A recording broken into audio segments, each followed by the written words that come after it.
Good afternoon. My name is Paul Chorley, and today I'm going to be talking about how to bridge the gaps between climate change and river ecology. Um, this uh,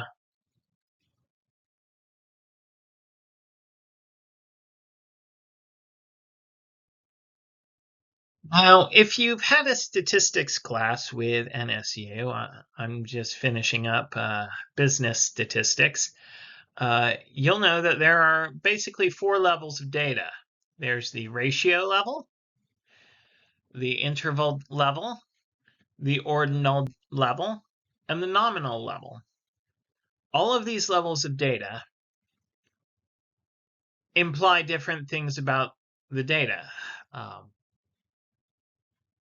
Nominal is just names, no categorization, no organized categories. Ordinal data is organized categories, but no implicit order.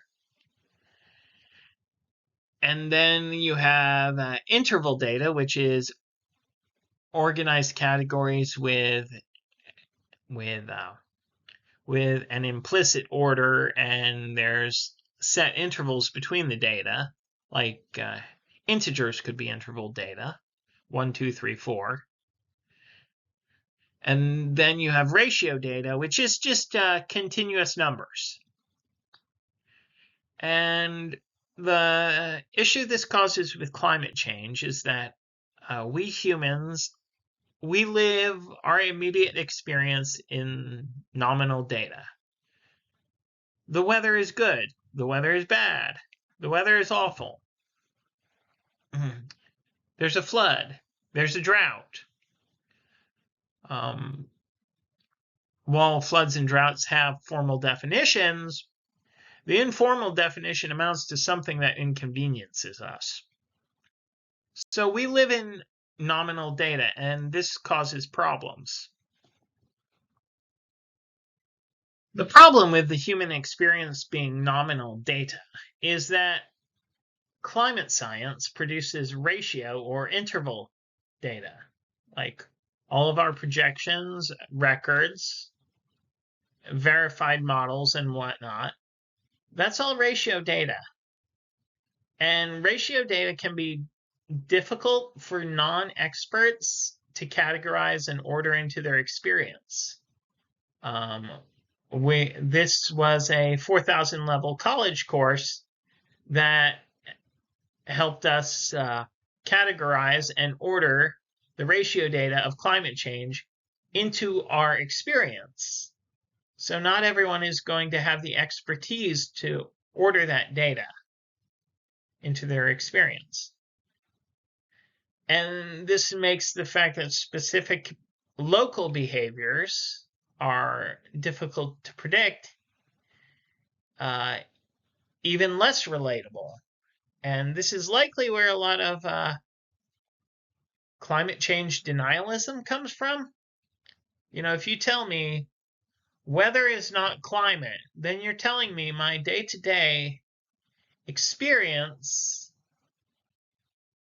has little to do with the climate of where I actually live, and that's kind of counterintuitive. Now, the ecological sciences have a similar problem to climate science in that it's all ratio level data. From, let's say, population size or density to biomass, productivity indices, environmental measurements, and even our biodiversity measurements like richness and evenness. This is all ratio level data. And we need to be able to translate that down a level. Now, for a moment, I'm going to step away from the climate sciences and biodiversity entirely. In 1948, a man named Claude Shannon published a paper on the theory of communications. And in this paper, he established that moving information always introduces uncertainty when you encode that information. This encoding could be anything.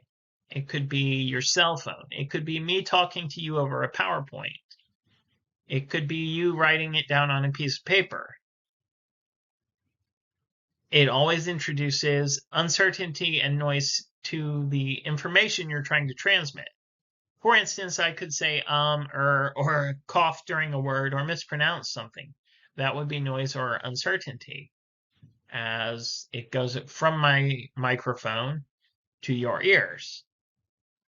Now, for science communication, this implies that if you have to turn ratio level data, such as climate change projections, into data that relates to someone's immediate nominal experience, you're going to introduce noise and uncertainty. Now, to me, the Shannon entropy speaks to the accessibility of science. Ecology as a science is relatively easy for us to connect to our immediate experience. So it's the most accessible. That's why we talk about endangered species. The idea of, hey, this species is going to die out is very easy for someone to understand. Now, if you move into hydrology, the technical barriers to understanding it get a little higher, but they're still very concrete. It's fairly easy to understand that this bank is eroding towards the west at a rate of 1 foot a year. That's fairly easy to understand. And more importantly, it's relatable. Climatology has had problems because it's not really accessible. There are high technical barriers to understanding climatology in general, and it's not going to have as much interdisciplinary reach as hydrology. What do I mean by hydrology is naturally ordinal? Well, I mean that flowing water self-organizes. It imposes an order on itself. You go from smaller streams to bigger streams to the ocean. And this is a consistently scaling behavior from the ditch outside your window to the Amazon River. The real advantage of using hydrology to link climate change to changes in biodiversity is that hydrology is an accessible science. Water events are perceived and measured as they happen. Hydraulic changes are easy for a layperson to categorize at the nominal level. I don't need to tell you what a flood is. I don't need to tell you what a drought is. It's easy for you to see changes as they happen.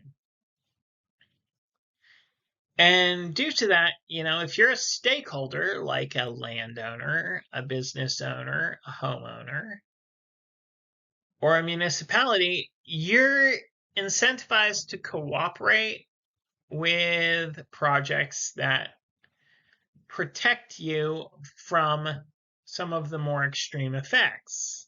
And you're also incentivized to cooperate with other projects based in hydrology, like conservation projects. And this is good because complex analyses are not necessarily needed for you to take action on the basis of a river's specific hydrology or specific hydraulic behavior.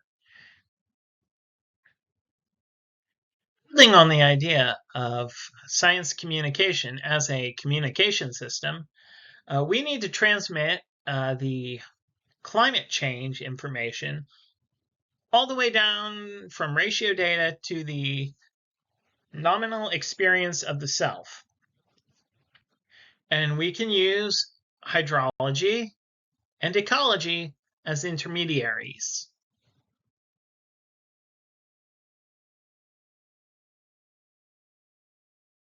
This table shows some of the advantages and disadvantages of each method of classifying rivers. Feature-oriented classification systems tend to focus on the landforms or the product of the process. This is good because you just need to measure the channel dimensions. You measure what the process has done. And so this makes it very useful for quickly classifying things, even though the temporal resolution isn't super great.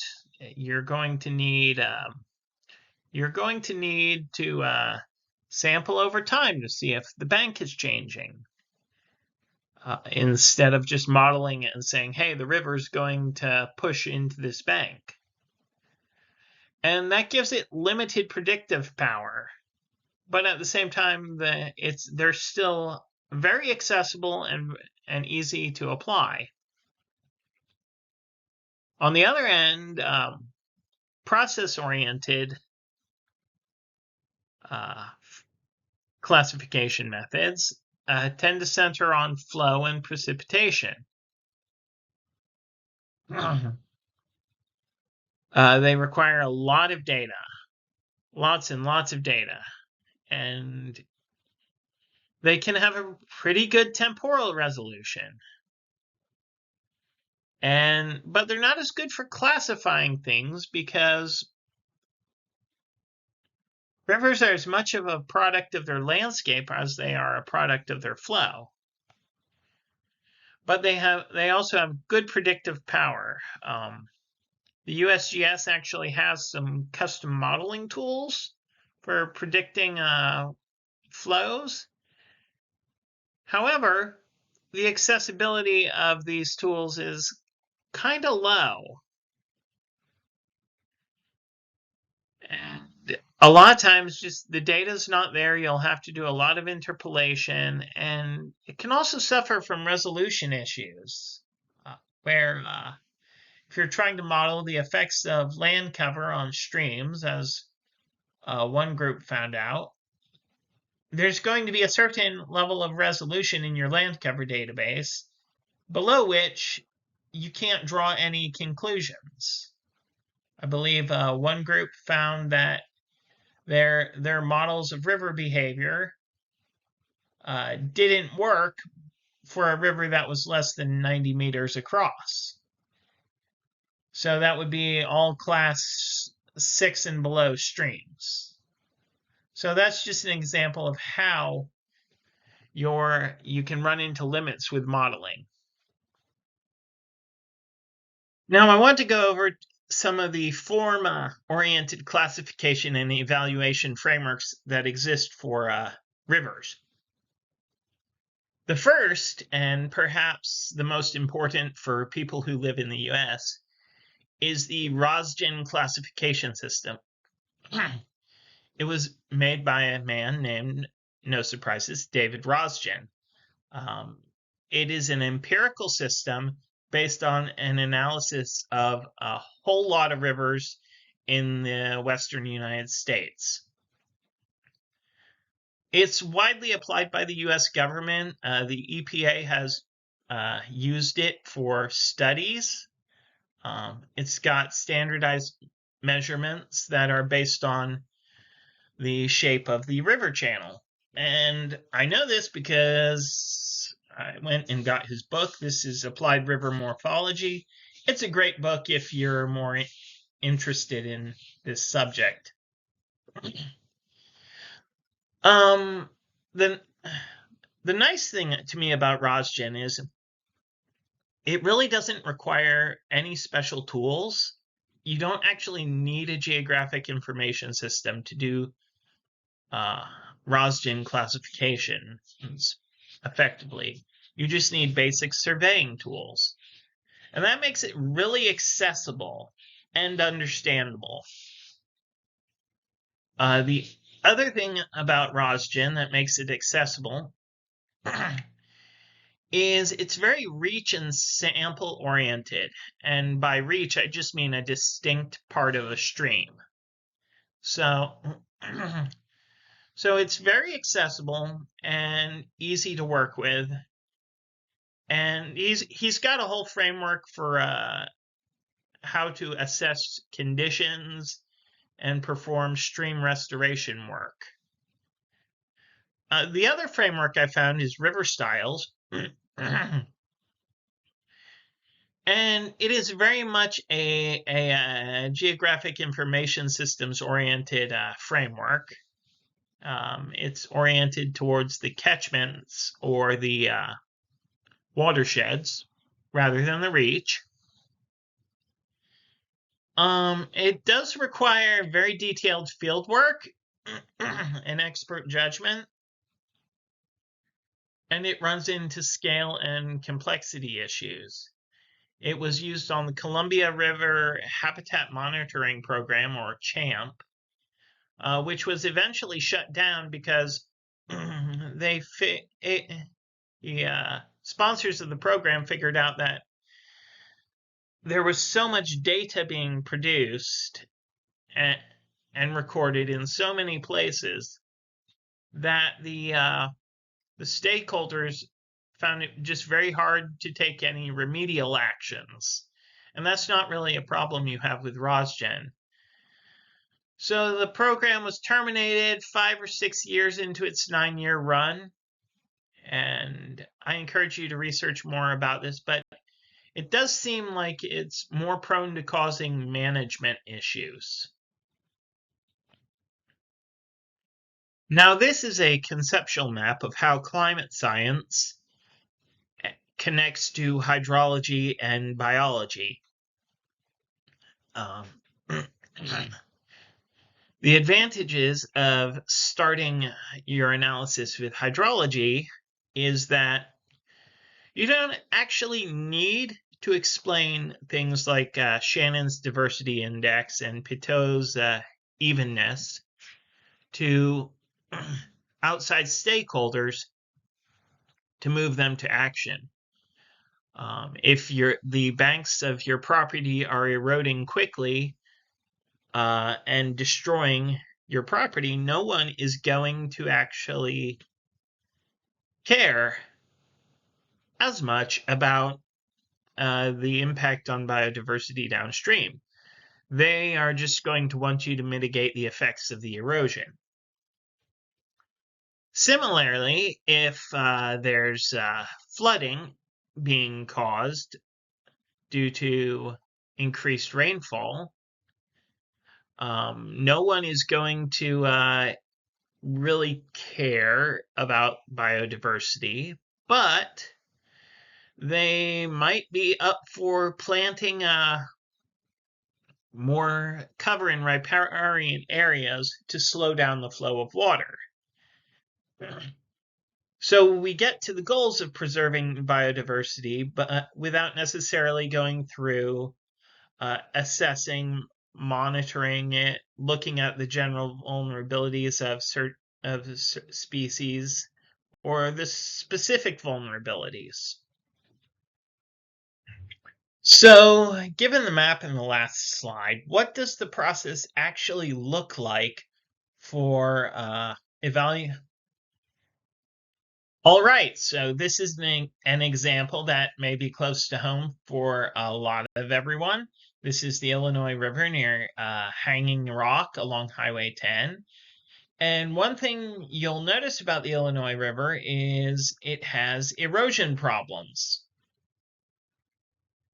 This is an aerial view of that same photograph just next to it so you can see it.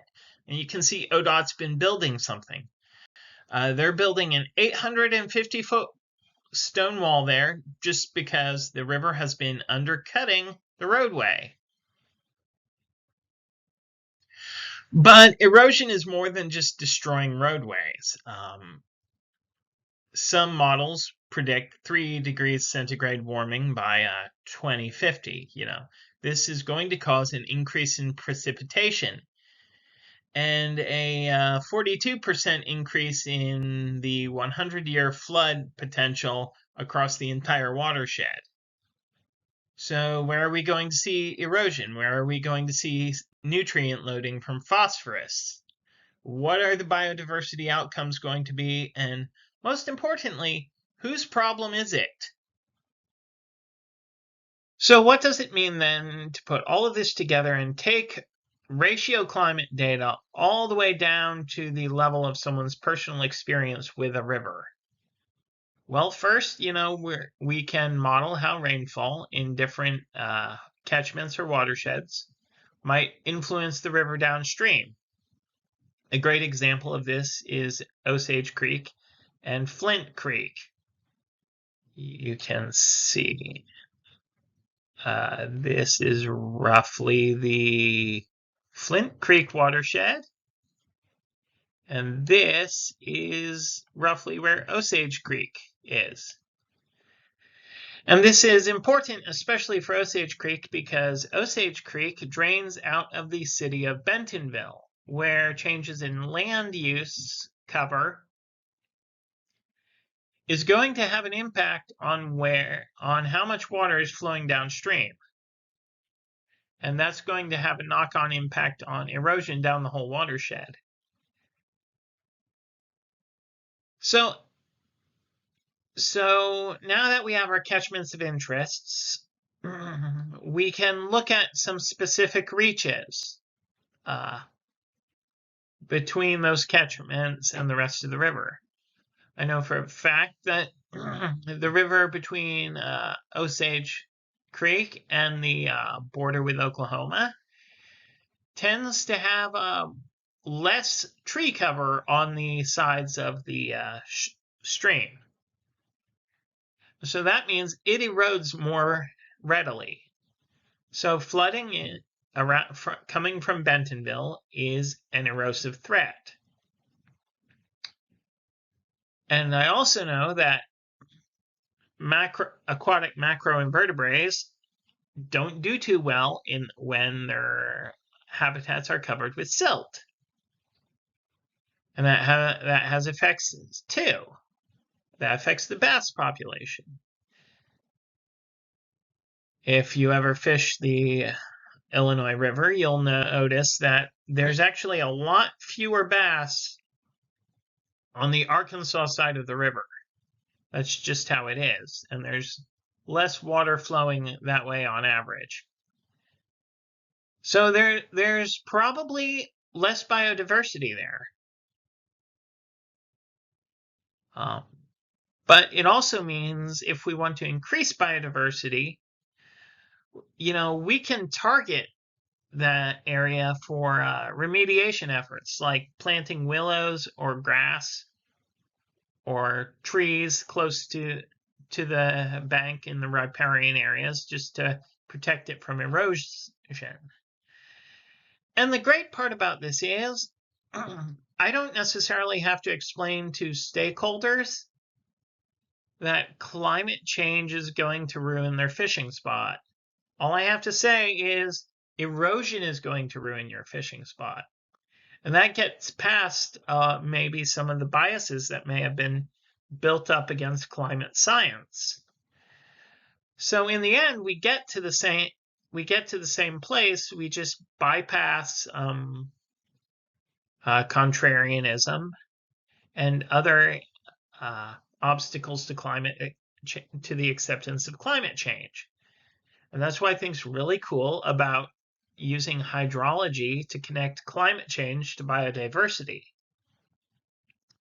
We don't have to necessarily say anything about climate change at all to protect biodiversity that is dependent on the water. All we have to do is address the effects. Thank you. These are just some future avenues of research for biodiversity investigators. First off, since classifications in rivers are ordinal, we could work on correlating ordinal classifications to the overall biodiversity of a specific stretch of river. Then we could study incorporating GIS into existing analytical frameworks like ROSGen. And finally, and I think this would be pretty exciting, is you could work on integrating LiDAR topobathymetry, say that 5 times fast, into the analysis of shallow rivers such as the Illinois. This technique uses 2 lasers to simultaneously measure the terrain above the river and the terrain below the river. The downside being it is very, very expensive, and there are only a few manufacturers of the equipment.